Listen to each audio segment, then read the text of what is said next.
crève 2-3, ça calme. Ouais. Là, ce serait bien de faire une là, c'est vraiment les massacrés. Moi, j'ai envie d'aller le tabasser. Le jour, on va jouer, y a pas de soucis. Hein. On met tous nos FAMAS en batterie et puis on avance. Ah bah là, c'est ce qu'il faut. Des merdes comme ça, il faut les brûler. On prend le FAMAS et bam.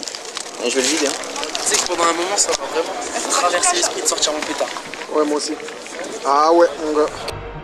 Voici des propos enregistrés par les caméras embarquées des gendarmes à Sainte-Soline le 25 mars 2023. Ce jour-là, une manifestation joyeuse s'était lancée à travers champs.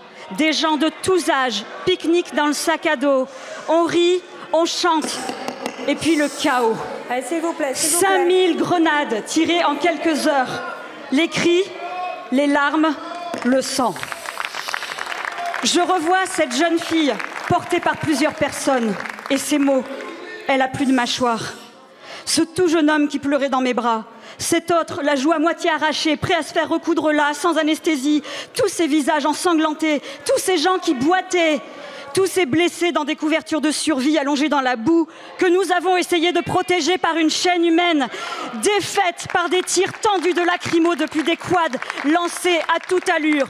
Légitime défense, selon l'IGGN. J'entends encore cette soignante paniquer, mais il faut leur dire, c'est n'importe quoi. Je m'en suis pris plein la gueule en allant récupérer les blessés. Et Serge, entre la vie et la mort, qui attendra 3 heures avant d'être héliporté. 200 blessés, 4 gravissimes, des témoignages terrifiants, mais trop occupés à attaquer les soulèvements de la Terre et la Ligue des droits de l'homme, le ministre Darmanin ne demande pas d'enquête administrative. L'IGGN possède les images depuis 2 ans, mais personne, monsieur le ministre, n'a considéré que des gradés ordonnant des tirs tendus potentiellement mortels, que des gardiens de la paix se réjouissant de faire des blessés, c'est une faute grave. La nation vous écoute aujourd'hui. Si ce n'est pas une stratégie délibérée de répression ultra-violente de vos opposants, alors au nom de Serge, d'Alix, d'Olivier, de Mickaël et tous les autres, pourquoi n'avez-vous rien fait, rien dit, ni sanctionné personne en 2 ans et demi? Merci beaucoup, Madame la députée. La parole est à Monsieur Laurent Nunez, ministre de l'Intérieur. Madame la Présidente, Mesdames et Messieurs les députés, Madame la députée, d'abord, le contexte de cette manifestation, c'était une manifestation interdite. Elle n'était pas, c'était pas une manifestation joyeuse. Donc ce jour-là, les gendarmes ont eu à faire face à une violence sans nom, une violence inégalée, inédite. Ils ont reçu des projectiles, leur fourgon a été incendié. Donc il est bon de rappeler le contexte. Il est bon de rappeler le contexte. Et l'ordre a été maintenu. Ce même gradé regrette de ne pas pouvoir s'en prendre à une foule pacifique. Parce que là, tu vois, ils font tous un sitting, là. Il n'y a pas moyen de leur balancer une grenade, là. Avoir une foule trop calme en face irrite aussi un autre gendarme de Guéret. Il a fait quelque chose, lui, ou c'est juste qu'il est assis? Il communie avec la nature. Avec la nature. Comme ça. C'est vrai que je lui enverrais bien une grenade dans la gueule, mais bon.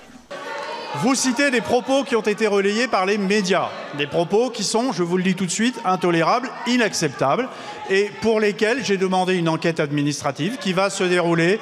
Les gendarmes qui ont tenu ces propos ou qui ont fait usage de leur arme dans des conditions qui ne semblent pas être réglementaires seront entendus, et s'il doit y avoir des sanctions, il y aura des sanctions.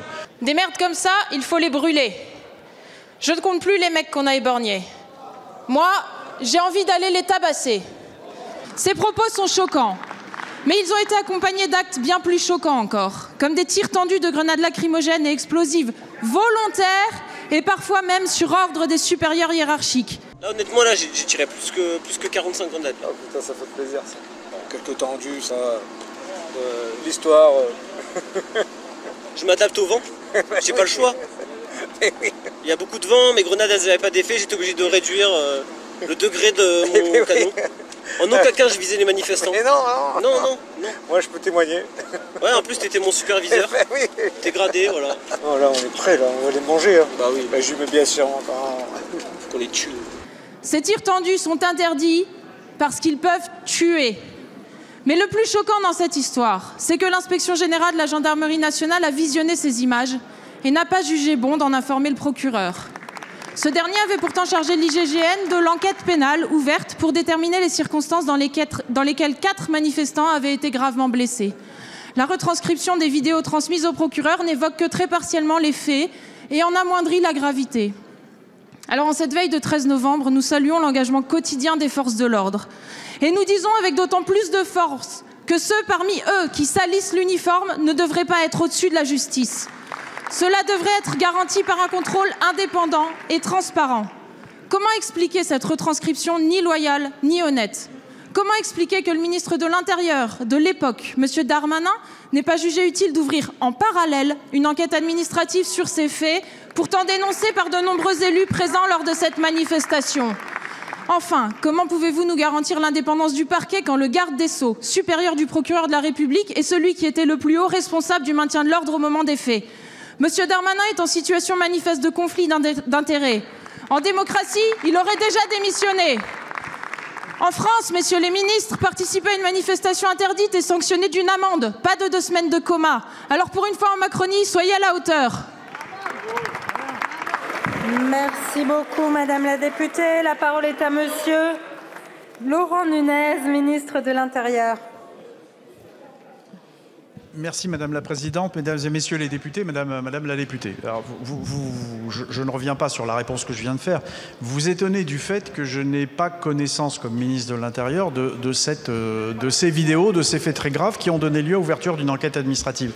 Mais je vous rappelle qu'il y a une procédure judiciaire qui est en cours suite à 4 plaintes, que les vidéos qui ont été diffusées sont directement issues finalement de cette procédure puisqu'elles ont été saisies par le parquet de Rennes. Elles sont à sa disposition et la meilleure preuve de l'indépendance de nos inspections, dont je veux rappeler ici qu'elles sont maintenant dirigées par des magistrats, décision qui avait été prise par Gérald Darmanin, alors ministre de l'Intérieur. Elles sont dirigées par des magistrats. La meilleure preuve de leur indépendance, c'est justement que je n'ai pas eu connaissance de ces vidéos qui sont des éléments de procédure judiciaire. Donc il y a une enquête administrative en cours sur les faits qui ont été révélés par ces vidéos, d'une part. La justice en est saisie et elle tranchera pour savoir s'il faut qu'il y ait des poursuites ou pas sur ces faits. Elle aura l'occasion, évidemment, de le faire. Et pour le reste, non, je réponds très clairement à une question qui m'est posée. Vous laissez entendre que, finalement, l'inspection n'est pas indépendante parce qu'elle n'a pas informé le ministre de l'Intérieur. Elle n'avait pas